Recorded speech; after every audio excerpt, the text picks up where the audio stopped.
Hello, and welcome to Innovators Hour. Thank you all so much for joining us. My name is Cole. I am a consultant with the Partnership for Public Service, mostly working on federal technology and innovation and modernization. Before we get going, just to give you a little introduction about what Partnership is, where this program came from, and what we're going to be doing together.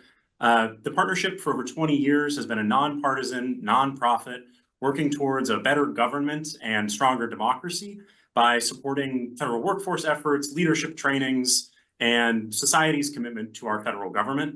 This program from the Partnership for Public Service and Microsoft is called Modern Government Leaders, and we're joined today by 4 incredible modern government leaders. We gathered these folks together along with the rest of the cohort over the last 8 months as expert executive innovators, and we collaborated on a variety of best practices and networking and sort of sharing thoughts about how to do this work within the bureaucracy of the federal government. And it culminates in these Innovators Hours, an opportunity for these folks to share with you all some of the successful innovations that they've brought to our federal government that serve the government itself, our people, our allies, and beyond. So without too much further ado, because I'm not the person that you're here to listen to, I want to introduce our 4 panelists for today and get going on the conversation about their successful modernizations. Joining us from the Centers for Medicare and Medicaid is the Chief Digital Strategy Officer, Andrea Fletcher. From the Director's Office of Performance Excellence at the Department of Commerce is Harry Knight. The Senior Director for Human and Community Development at the Millennium Challenge Corporation, Damiana Astudillo. And the Chief Financial Officer at the Internal Revenue Service, Teresa Hunter. Thank you all so much for coming. I can't wait to launch into this conversation. I've been lucky enough to be sitting with you all in discussion for the last 8 months. And I know we have some good stuff for today. And just to sort of set our stage, could we go through in that alphabetical order and just let folks know what was this modernization that you've been working on telling the story of? So Andrea, could you kick us off, please? Yeah, thanks, Cole. So at the Centers for Medicare and Medicaid Services, we oversee Medicare, Medicaid, and the Marketplace, or healthcare.gov, each of them kind of in their own stage of technology maturity, because they've been around, they were started at different times. The oldest of our technology systems is arguably one of the most important to the US economy. So we process 4.5% of the US GDP through the Medicare payment systems, which were started in the 1960s. So these are technology systems that are built on COBOL. Good, we are often struggling to make a flexible system or a system that can adapt to new needs and changes of our growing Medicare population, and the need to process more claims faster. And so we've been going through a modernization journey over the last 5 years or so. It feels like it's never ending, on improving our processes, improving hiring in new staff. What does it look like for us to have new engineers who are coming into these really complex systems, and rethinking our strategy of why we're doing modernization and where we're going.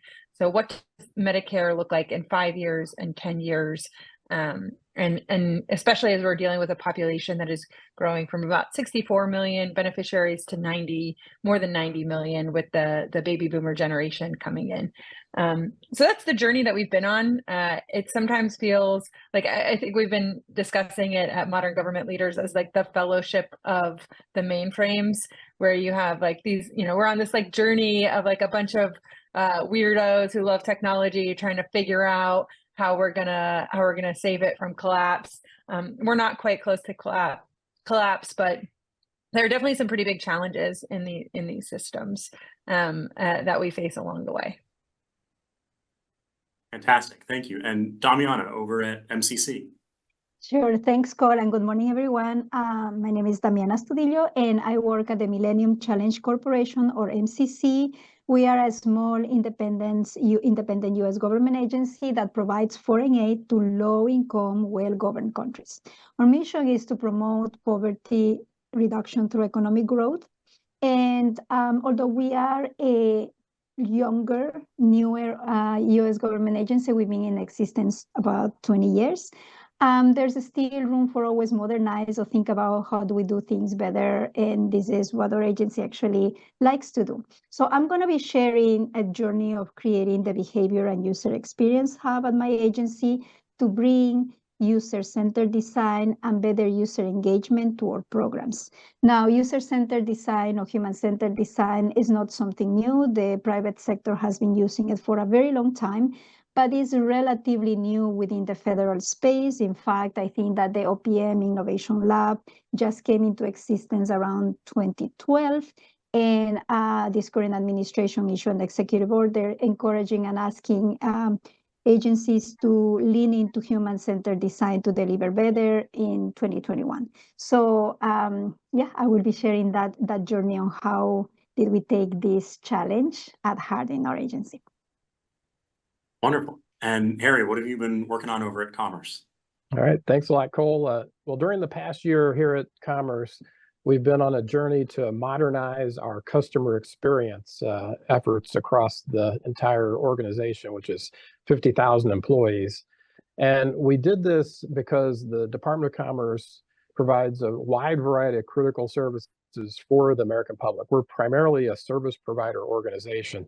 A lot of people may not realize that our bureaus, we provide the patents, the trademarks, weather forecasts, all kinds of different standards, including AI safety standards, economic data like the GDP, trade advice to companies, economic development, and the list goes on of over 300 programs. And today, really more than ever, the American public has much higher expectations for customer experience.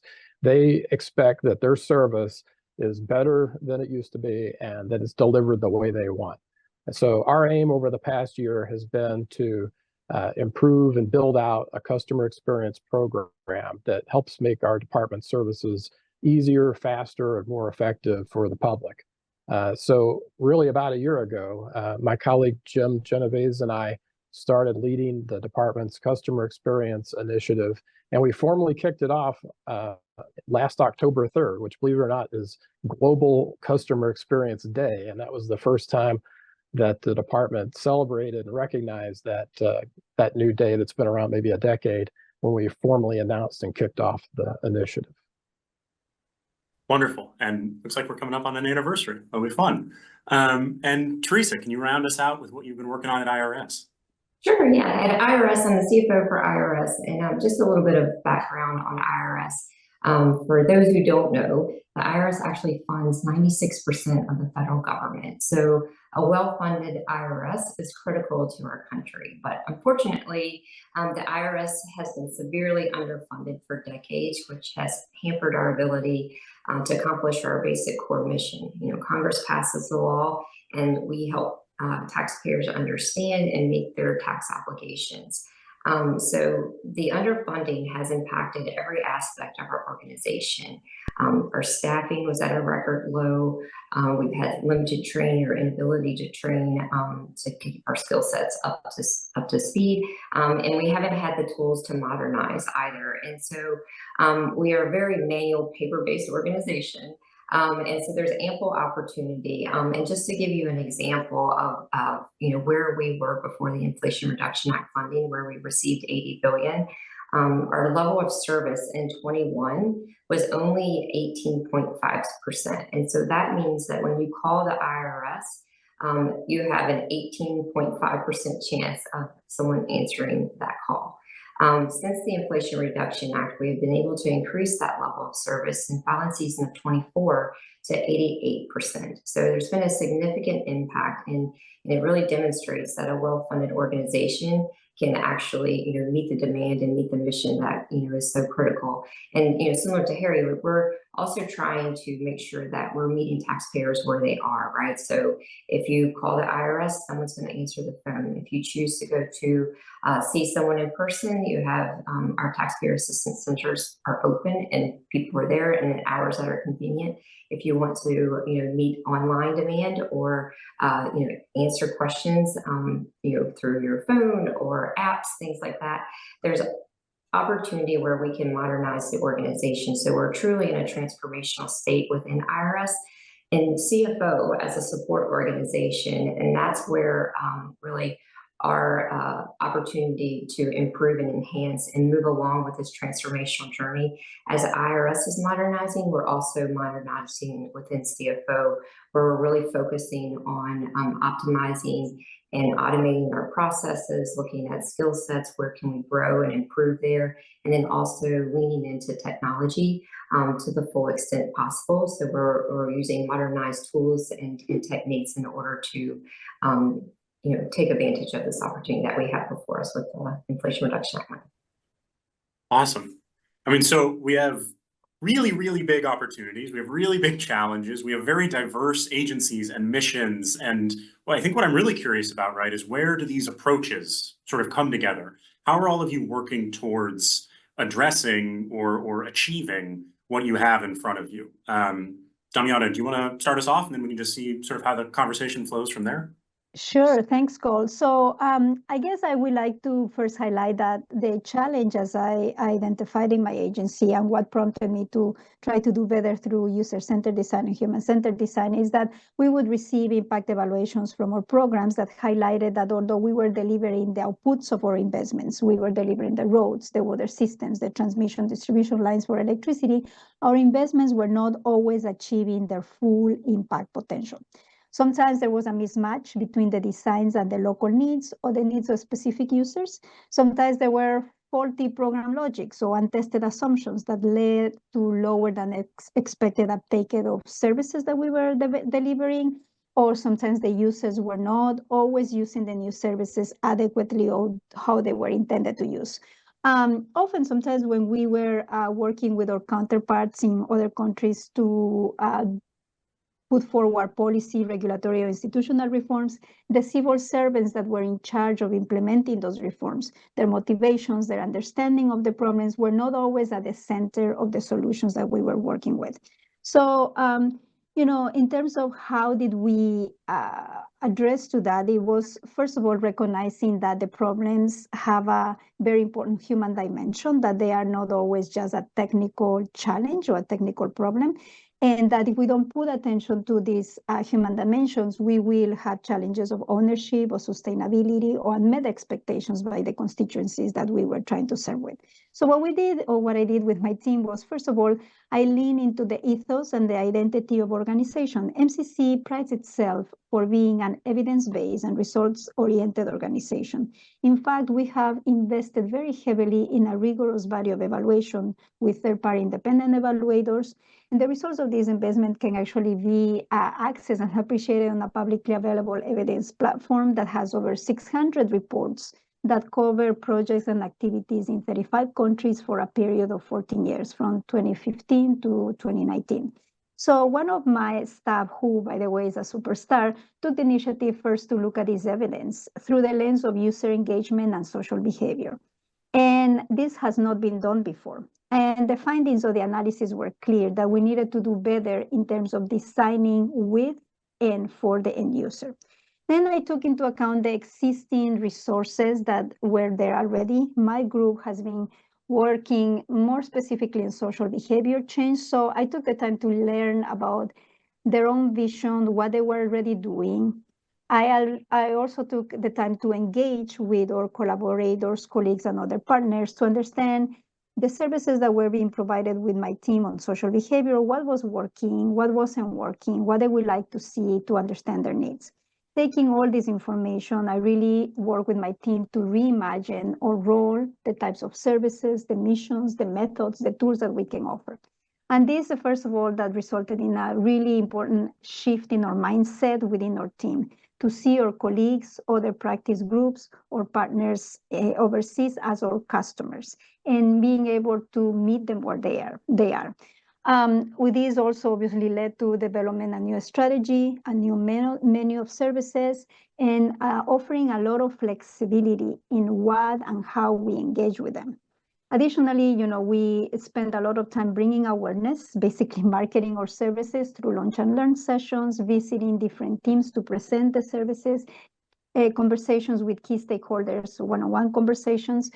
And I think that the last thing was strengthening my own team, bringing the additional skill sets with the staff, hiring people that had that user-centered design, human-centered design, and ensuring that we have the resources to support the work overseas.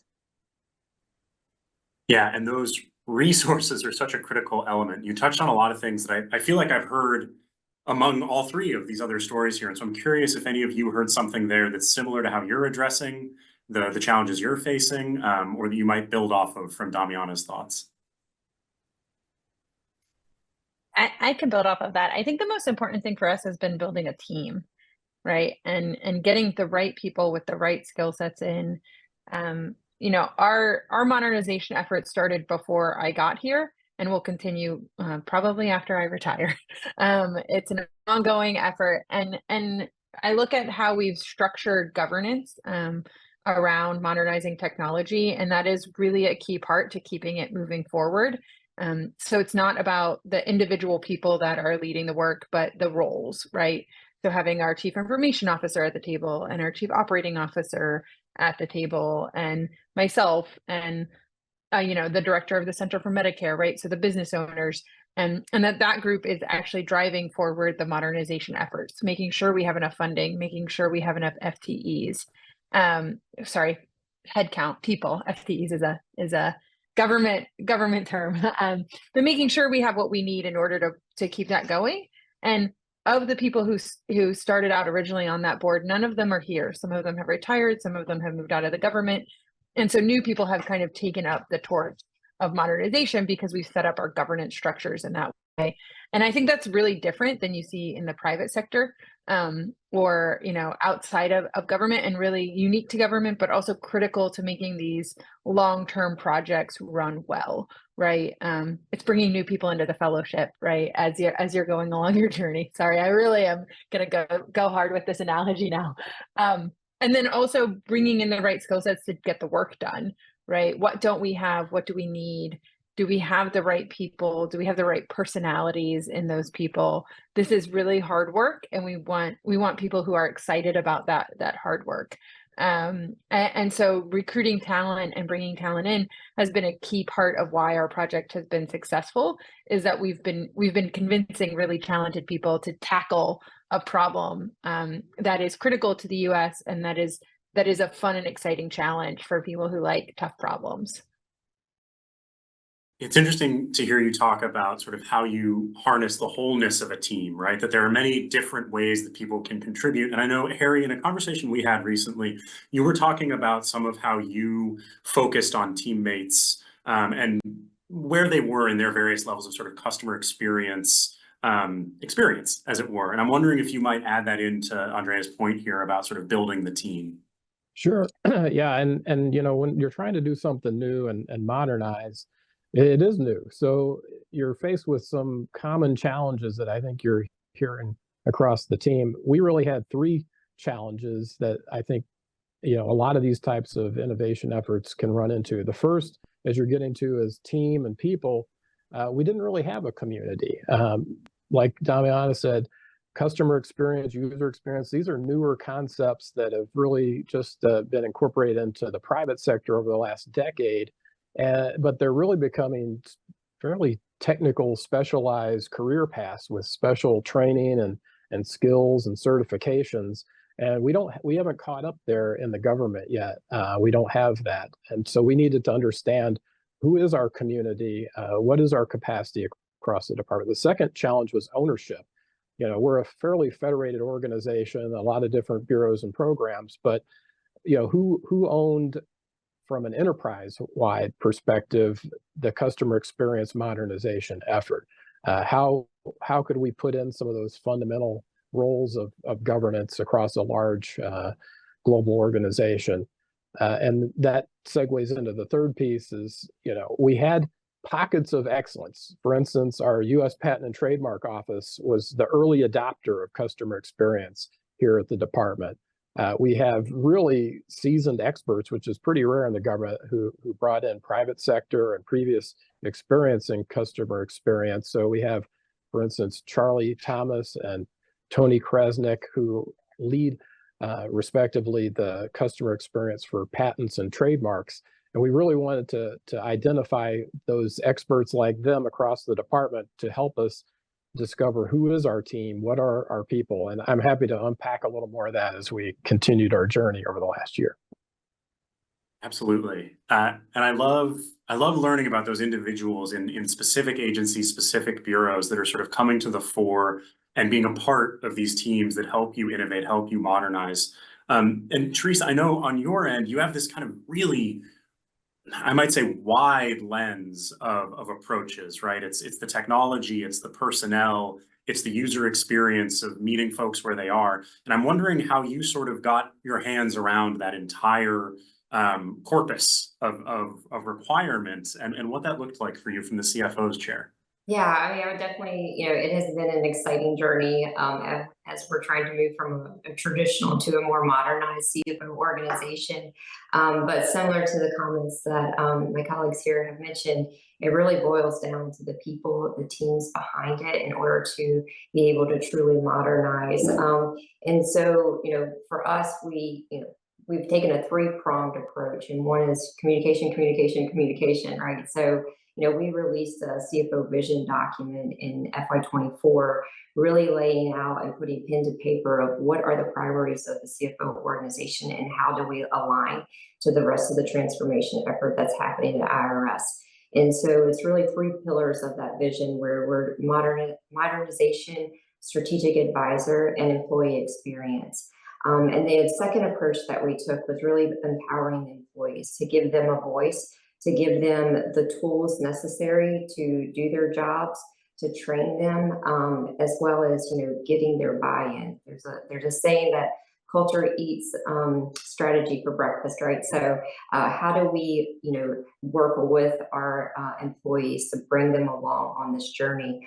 And I am happy to say that we have had innovation challenges where we've gotten multiple ideas from folks where we can now start to try and improve and modernize some of their pain points. 5 years ago, we had one person with a Tableau visualization license. We now have 12. We have over 10 people with Power BI, skill sets where they're building their own dashboards. We had 0 in the beginning. Now we have over 25 dashboards and 5 more in process. And then we also have been on our robotic process automation journey as well. A couple years ago, we had one person and we're like begging and pleading to keep that license. And now we're fast forwarding with IT and really putting the tools in the hands of the user, where now we have any person in the IRS can have a citizens developer license if they so choose. Within the CFO organization, we have 60 individuals. And so we're really starting to build that modernized skill set. And so I think that's a big key part of where, you're giving space for people to learn and grow and giving them the appropriate training along with the skills that they need, for that new enhancement in technology. And the other, as I mentioned, the third, 3 things that we did, the third one is additional resources to support the modern effort, right? So when people are doing their day job, they don't necessarily have time to sit back and figure out of how could this be done better, or, the trial and error. And so we created an innovation group, which is our modernization group of SMEs and various skill sets, whether it's, visualization, RPA, or process improvement. But we pair these innovation champions with business process SMEs to sit down and build improvement opportunities with them so that it's helping their job as well as moving our organization forward into a more digital phase where we're less manual, more automated, and really being able to open eyes to what is the art of the possible. And so, integrating these advanced technologies and is completely transforming how we're doing business, how we think about how we do our job. And, it's not just about finance anymore, but, how can we become truly a strategic partner for IRS and the organization, with the information that we have to help support leadership to make good decisions. Interesting, as you were speaking, there were 2 points where every single other person started nodding, and it was culture eats strategy for breakfast and sort of securing resources. And those are 2 of the challenges that have been brought up in the modern government leaders' discussions pretty frequently. And so I'm curious, beyond those two, were there any challenges you all experienced and addressed? And how did you sort of work through potential roadblocks as you were trying to sort of implement these plans? I'm seeing nods again. I'm happy to go any direction with this question. Damiana, are you ready to go? Sure, why not? Amazing. Yes, thanks, Cole. So I would say that, first of all, one of the common challenges that I think we all face, no matter what is that we're trying to do, is like time pressures and budget pressures, right? We sometimes those become an excuse. Those are real, but sometimes those become an excuse to say, well, we can push that innovation and that change. Maybe it's making my job more complex than it needs to be. So this was one of the things, and it continues to be sometimes a thing that in which, our team leads are concerned of sort of introducing a new concept, making the projects more complex, adding a new person to the staff. Sometimes there's still a strong belief on the virtues of exclusive focus of a technical solution. So those are, I think, just common challenges that I think everybody can relate to. I think the other thing that was challenging in my case was obviously the lack of familiarity with the value added of bringing user-centered design and the methods, and with a lack of awareness within the agency about what the evidence shows in terms of patterns, commonality of findings, specifically as it was related to user engagement and interaction of uptake of or investments with the end users.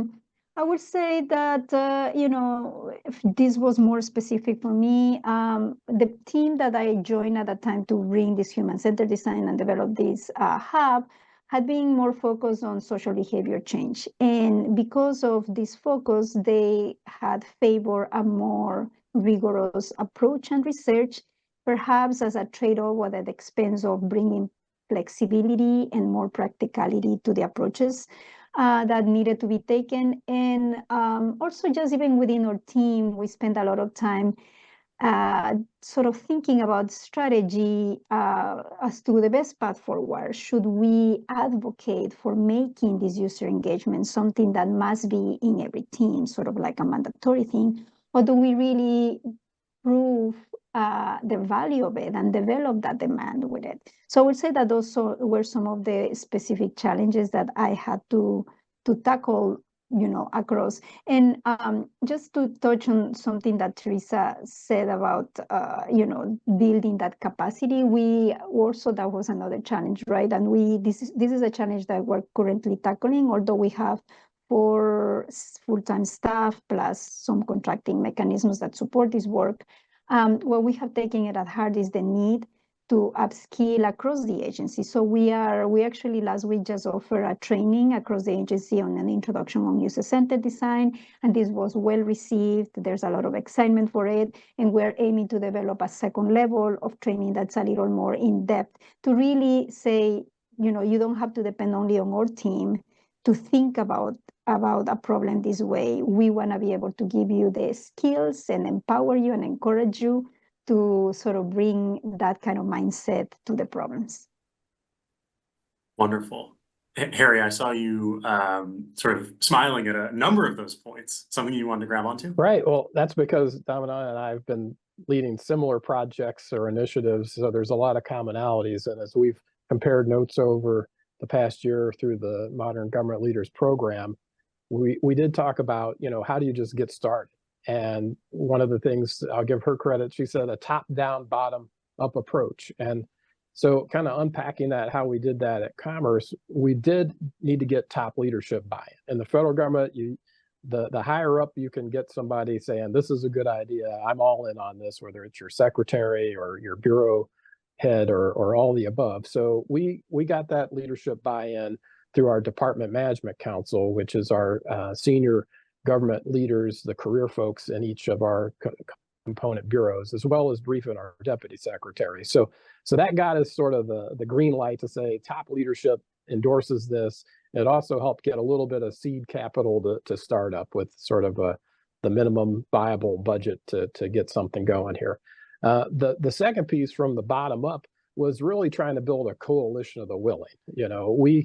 have folks that are out there we need to discover, but who's interested? And then it's great to be interested, but having an assessment approach to look at those folks that are interested and saying, hey, are they in a role where they could actually apply the customer experience information and skills? And are they in a position where they can drive change and sort of sponsor projects in their organization? So we convened those group of really that nucleus of our subject matter experts in the Coalition of the Willing, and they became our customer experience pioneers. And we really have relied heavily on them because we've got, again, I'll throw out a few kudos. Michelle Bartram, who's been a longstanding customer experience advocate and leads it at the Census Bureau, but also in the past year, we've had a brand new high impact service provider, which is a special designation. And Stan Kowalski in our International Trade Administration, he really championed that. And he's been leading at the Bureau level all of our customer experience efforts. And then the other big piece that's key to this is coordination with the technical side. Our CIO has a lot of equities in customer experience, and Doug Freeman is our lead on digital experience and digital engagement. So that sort of top down, bottom up, building the coalition of the willing is part of our secret sauce in the kickoff. Coalition of the Willing, Fellowship of the Mainframe.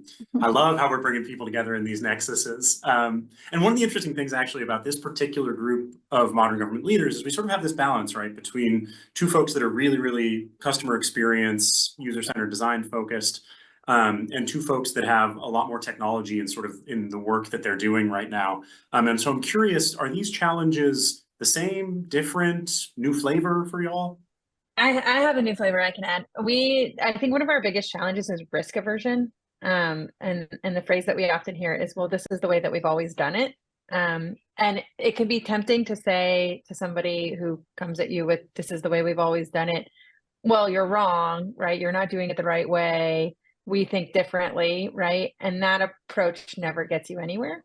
The approach that we have taken is trying to be very curious and understanding why it is being done that way.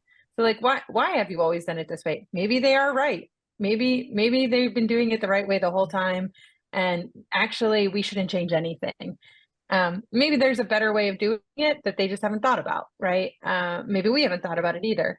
And so rather than being accusatory and saying like, well, the way that you've always been doing it, like, we don't agree with that. Just trying to understand and work together on why things are the way they are, because sometimes people have been doing them for years and they don't know why.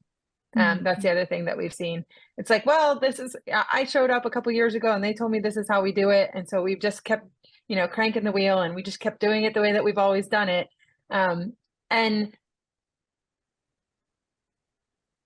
risk aversion of, well, if we change the way it's been done, what happens if we break it, right? Or what happens if we're the ones that do something wrong, right? So you have to kind of give people the space to make mistakes. You have to give them the space to get it wrong, which it's risky, right? Like, especially in healthcare, we're talking about millions of people's life, like their life, right? Their ability to get healthcare. And so making space for minimum viable products, making space for piloting and prototyping and small changes rather than trying to do a whole big bang modernization effort. Can we chunk off a small piece and play around with that first? Can we find something that's lower risk that we try? Can we tweak a process incrementally rather than trying to change everything at once? And that's been really successful. So being very curious about why things are the way they are, and not judgmental. So curiosity over judgment. And then also like starting small and finding little pieces that we can fix or try or play out, play with something rather than trying to do 10 years from now, we're going to launch this big new thing. That approach never really works. And I've seen it tried a couple of times. But really trying the like small incremental approach, one step at a time, really moving together rather than, running ahead of teams as well. You know, you're all starting to hit, as you all know from the last 8 months, I'm a real nerd for generalizable themes, and I'm starting to hear a few. And we'll get there in just a second. But Teresa, if you have any challenges to add, would love to hear them. And also, I think it's about time we talk about some of the impacts that you all have been having. So you could also take us in that direction or both at the same time, if you'd like. Yeah, I mean, I can totally relate to everything that was just said. I mean, took the words right out of my mouth. Certainly, you know, we run down that path of this is the way we've always done it. Like, you know, when you take processes that have been in place for decades, you take people that have been there for decades, and now you're trying to change and move things around in their sandbox. And it may have been, you know, for whatever reason, 20 years ago, there was an audit finding, and this is why we do it this way. But it's unpacking that conversation. Is that even necessary anymore? How do we move forward with the buy-in, you know, for those process owners? And you know, we've run into the same similar challenge where, you know, you have this SMEs where it can come in and kind of look and see from a different lens of, you know, because they're not as close to it, or they have a different experience and background and different ways and approaches. That you know, you don't want to come in at like, I know better, you don't know. And so how do you get that relationship where we're leaning on each other to improve the process? And it's not, I'm trying to take your job or tell you how to do your job, but it's really an improvement opportunity for the organization itself. And ultimately, I think an increase in work capacity and job satisfaction. But that is a journey that I think, you know, all of us, as we do any type of modernization or transformational efforts, that is always a challenge. And, you know, IRS, believe it or not, is a very risk adverse organization as well. And so, you know, we like to strive for perfection. And so trying to unwind that a little bit where we are giving space to fail. You know, like I am okay with red on a scorecard if we're moving in the right direction to improve. You know, if we're trying something new, it's okay. You know, like, you know, if you get 80% there and not all the way to perfection, I think it's getting that comfort level with people. You know, so that's been a challenge as well. And then another challenge that we are working on is breaking down silos. You know, this isn't about CFO.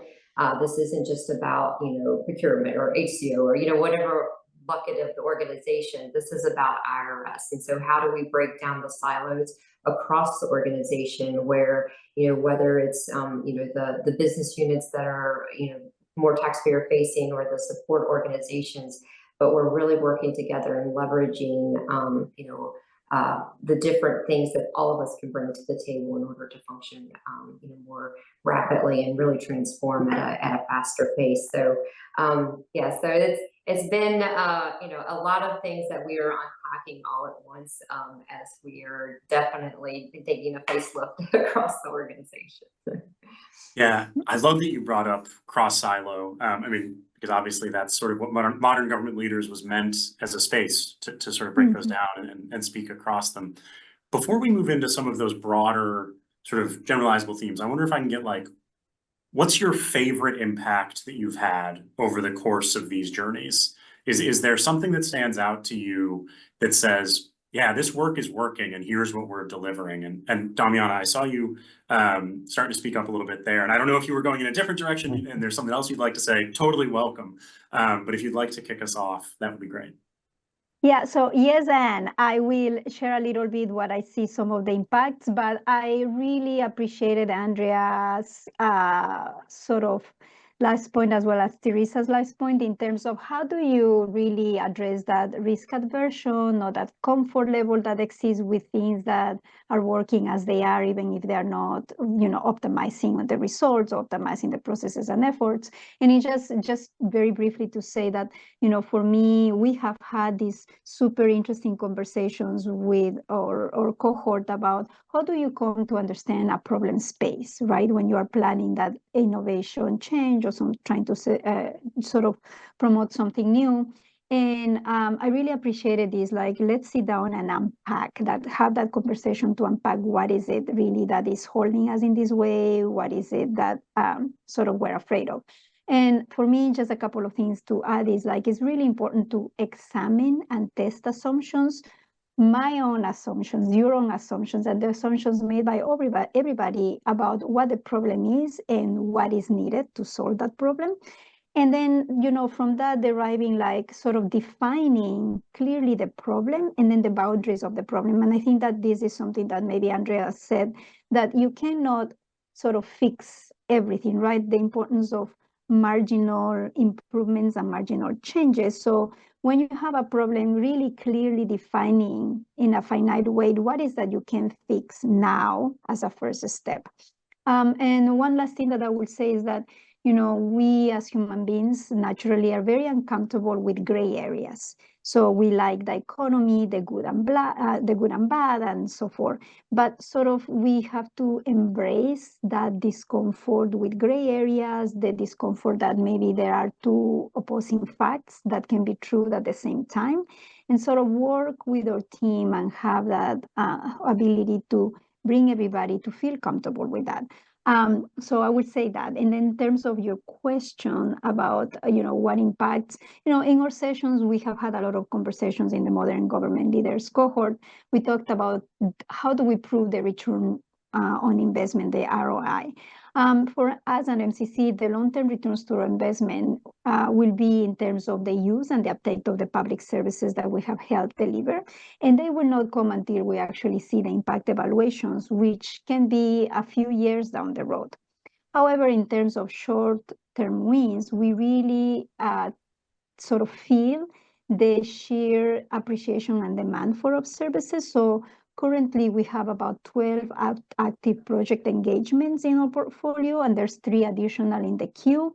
So we are having to be in this business of saying, well, let's put a break right now until maybe we can recalibrate and see how do we serve, right? Because we don't want to grow so fast when we don't have necessarily all the staff and the resources to serve all that demand. And, speaking, I mentioned that last week we had some training. We had 54 participants. And again, the overwhelming positive feedback and people saying, yes, I will, please let me know. I will be interested in like the follow-up trainings really shows that at the short term, we are succeeding in shifting the hearts and the minds of our staff in terms of appreciating the value, why this is important and why this really makes a difference. I love that. I love this idea that you're crystallizing around, right? Which is that shifting of hearts and minds, the culture eats strategy for breakfast. If you get the culture on board, then the strategy can follow and you can sort of see the returns from that over the long term. The rest of our team here, an impact you'd like to share, a moment of success. Yeah, Harry. Yeah, again, I'll segue a little bit too in terms of shifting again from the kickstart mode to gaining momentum. And I think that was where we wanted to see some early impact. It's hard when you're still in the first year of a modernization effort. And I did want to highlight a couple other secret sauces. And one thing we did was really the co-creation. So I think when we're building out culture, when something doesn't come across as a mandate, maybe we're not seeing the impact results. I can hit on that a little bit later, but the initial coalition of the willing really and using our workforce to co-create. So leveraging the known subject matter experts rather than saying, oh, the folks in the office of secretary, they're dictating all this. We reached out and got, again, about 10, 12 really key stakeholders that really knew their stuff. And they helped us set the strategic direction for the whole initiative. It wasn't just me and Jim. And we looked at, again, culture, workforce, infrastructure, resources, partnerships, and standards to kind of frame that. And they helped us. These weren't all just our ideas. So that co-creation, I think, is really the way to do things these days. People want to have buy-in and see themselves in a consensus approach. And then the second piece is, again, similar to this, meeting the workforce, because it's all about the people that we're working with to do this, to meet them where they are. So we looked at, again, whether we're building out our community of practice, having sort of 2 tracks. And again, I hit on that a little earlier, but our more seasoned leaders, senior managers, and putting them in a training program where they would become customer experience champions, because that's really what they would be doing, champion and leading projects. And then the other group was kind of up and comers. You got to get the up and comers involved. And those were the customer experience advocates. And those are your analysts, your staff line employees, and your frontline employees who are going to be supporting the champion. So those were initial impacts that we were starting to see and really helped us work through and get momentum. And again, I can turn it over and circle back on how we looked at, again, return on investment and quick wins. I think for us, the biggest one we've had recently is we launched the new dental claims form. It's the first. So when you go to the doctor, you get a bill and a claim is submitted to your health insurance company. Medicare operates the same way. It's the first claims form that we built since 1963, because that's when everything was stood up. And I think what was more interesting wasn't that we built this form, it's that we made the decision to do it. And that we had the ability and the flexibility that when things changed and we found something that was a good fit for an MVP in a prototype and trying something new, we were able to make that decision. And we were able to jump in. We had to go find funding. We had to, do a bunch of extra things. And it was kind of an all hands on board to make sure that we were able to take advantage of the opportunity that had come our way. Because that's what it means to me, at least, to be governing in a modern way, is you're kind of always, things are kind of, the atmosphere or the environment that you're in is constantly changing. And are you able to adapt to that environment and take on those new challenges and deliver on them, which we did, which was very exciting to me that we were able to deliver that, new piece of technology. But the bigger opportunity was that we didn't, add that claims form into our old systems. We built it in a new modern way. We took advantage of something that would have been a big risk for the agency typically and made it into a success story, right? So if you are, governing in a modern way and building technology in a modern way, that you are able to take advantage of those opportunities rather than let them pass by. And that to me was the biggest success of the dental claims form, which I know you all are very excited about, right? Hey, anything that makes it easier for me to get dental work done is going to pay off for me at the end of the day. So yeah, well, only for Medicare beneficiaries, but dental's a whole other thing. So it was really fun. I'm so glad. And it's good to hear, right, that these, as you were saying earlier, right, these kind of incremental steps, these acute moments that you can build off of, these are the blocks that let you prove return on investment and then sort of move forward with it. Teresa, on this impact end of things, anything you want to offer from IRS? Yeah, I mean, I think for me, for my organization, it's the excitement that's starting to grow, where people are starting to get that buy-in and they're starting to, be excited to tell their story, to demonstrate, do demos. And recently I went down to visit some of our folks that live outside of the DC area, and I had the most exciting presentation on IPACs, which for those who may not think that IPACs are that exciting, but the passion behind the team that really saw the problem, had taken the opportunity to learn different skill sets like Power BI, those things, or Power Query, those things, and then really transform how they were doing their process. And, that little things like that start to grow, start to spark throughout the organization. I think, whenever you're doing a transformation, you're going to have a pool of people where they're excited from the beginning, they're ready to go, let's do it. You're going to have a pool of people where, they're probably never going to get there. They like their comfort zone. And then you have, probably where the bulk of people land is, well, let's just be the wait and seers. Let's see if can we wait her out? Where is this thing going? Is it worth is there value to it? And so as we've been down this journey, it's really been trying to put that spark throughout the organization, and where it's not just about the innovation group that we have, at the front office level, but it's more about building that skill set and building that excitement where they are being able to, modernize their own processes, their own ideas. And so that's been exciting to see. And, most recently, one of our groups in our accounts payable received a commissioner award for saving over 4,500 hours in processing time. So it's exciting to see them also get recognized and rewarded. And I think that makes an impactful change where, then the reputation starts to grow and it starts to build out in the organization. And then it also is recognized outside of CFO where, IT or other, parts of the business are like, we're doing a pilot. Would you guys be interested in supporting this? Do you have any use case ideas? And so now, we're starting to collaborate and work across lines and focusing on the enablement from an IT perspective of the needs of the business. And that conversation is, we're partners at the table together. So it's been a fun time. I mean, so 4,500 hours, that's like 112 full work weeks of time saved. That's incredible. Right?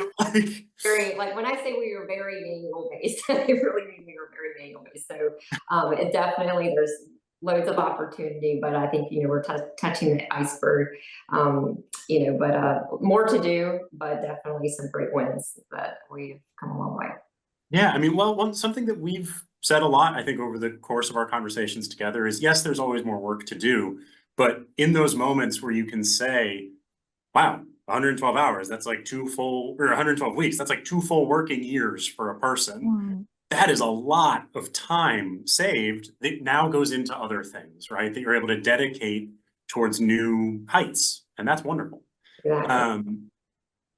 So I'm sort of curious, we've sort of hit on a lot of what you all have been doing individually. We've grabbed a lot of themes out of it. I mean, I've been hearing, top cover seems like something all of you have talked about, both getting it from folks who might be above you in the chain and making sure you're providing it to folks who may be below you in the chain, getting buy-in and sort of, this is interesting, right? Buy-in both from those folks that are sort of like authority-based, but also buy-in from folks who you just want them to feel proud of the skills they've developed and be able to apply those in a new way and to serve the mission that they're excited about, right? And I think that that's something, in the year that I've been working with you all that has struck me about all of you is the excitement to serve the mission, and how you provide that for others, within your teams as well is so important.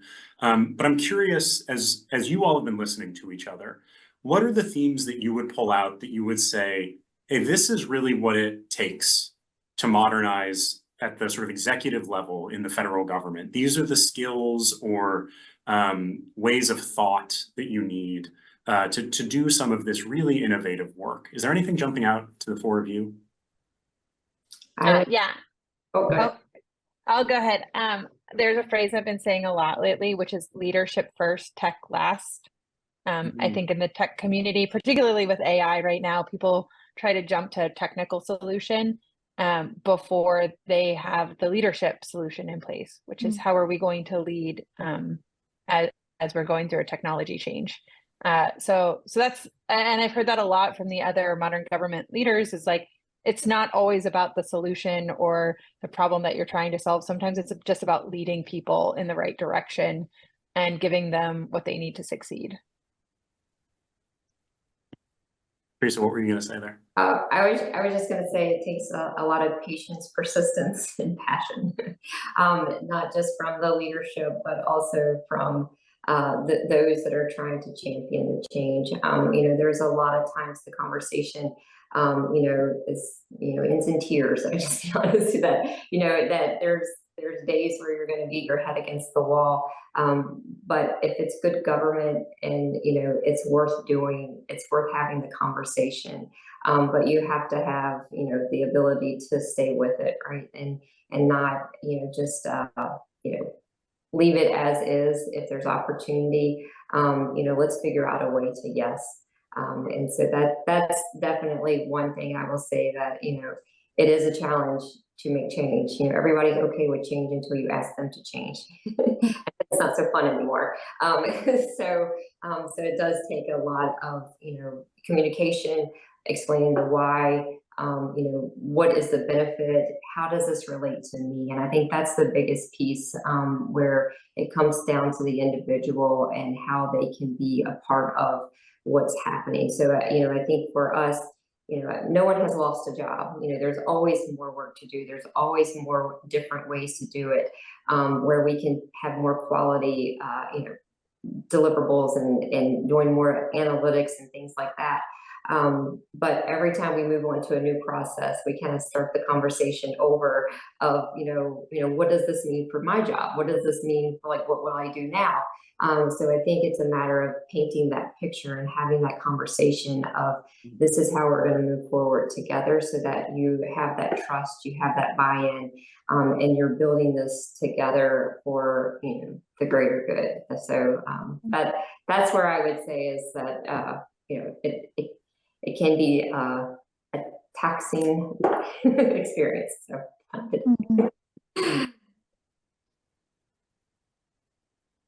Yeah, this is Harry. I can say that to me also it starts with the old adage, if not now, when? If not you, who?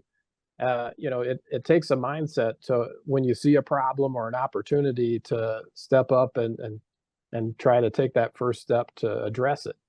You do need to know your organization. I mean, we talked about top down, bottom up, and everything. You need to understand, is this a place where they're going to go for the hard sell, or is this something you need to warm them up over a longer period of time? And again, mixing in the business case of some data that shows it, but also the stories that help, like we're doing today, understand how this actually impacts people. And I do think, even though there was initiatives out there that were calling to improve customer experience, being able to say that this is really important right now for the American people, for our mission, and helping people feel empowered to step up, engage people, and be part of the process. Again, that co-creation and getting a lot of grassroots and the top cover together is really what is able to do. And then again, hit those quick wins. We had unexpected things come out of this: 6 new projects, 50 people that went through our training.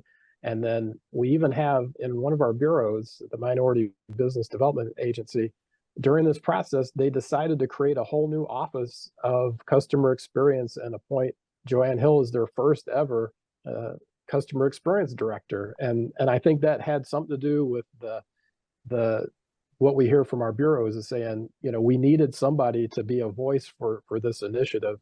It is a little bit like surfing. If you paddle too fast, you'll miss the wave. If you paddle too slow, you'll miss the wave. You got to hit it just right. So I'll leave it at that. Damiana, you opened for us. Any closing remarks and thoughts on generalized? No, sure. I think that everybody has beautifully encapsulated what it takes. We talked about leadership and having that adaptability and sympathetic, empathetic leadership, building trust, and going back to Harry's sort of few comments back, the importance of coalition building, the importance of identifying and bringing along your pioneers, your champions, your advocates, and so forth. The importance of knowing your organization, because yes, I think I actually would like to spend a little more time in here. That is so critical to understand the political economy of your organization and the political economy of the challenge or the problem that you are trying to address. You have to understand the incentives, the motivations, the relationships that exist, the power dynamics that exist. You have to be very clear, have a very clear and comprehensive map of all the stakeholders. Who's going to be that ally? Who's going to be that sort of maybe notch of resistance? And tailor your approach, meeting them where they are. Relying on data is super important, but I think Harry highlighted also the importance of storytelling. Like, it's not only just the numbers, but it's having that more nuanced flavor about how and why something that we do really can be so transformative in the life of someone that we are trying to serve. And at the end of the day, I just have to say that for me, I think that, within the federal government, we have people, almost everybody in the federal government comes with a true ethos and commitment to serve for the greater good. And we have to understand, sort of what are the fears, what are the motivations, and work with that, because I think that we have skills, we have commitment, and we have so much, the federal government is us, the federal government is our teams, our staff, our colleagues, and we have so much power to transform everyday work and the services that we deliver. So that's it.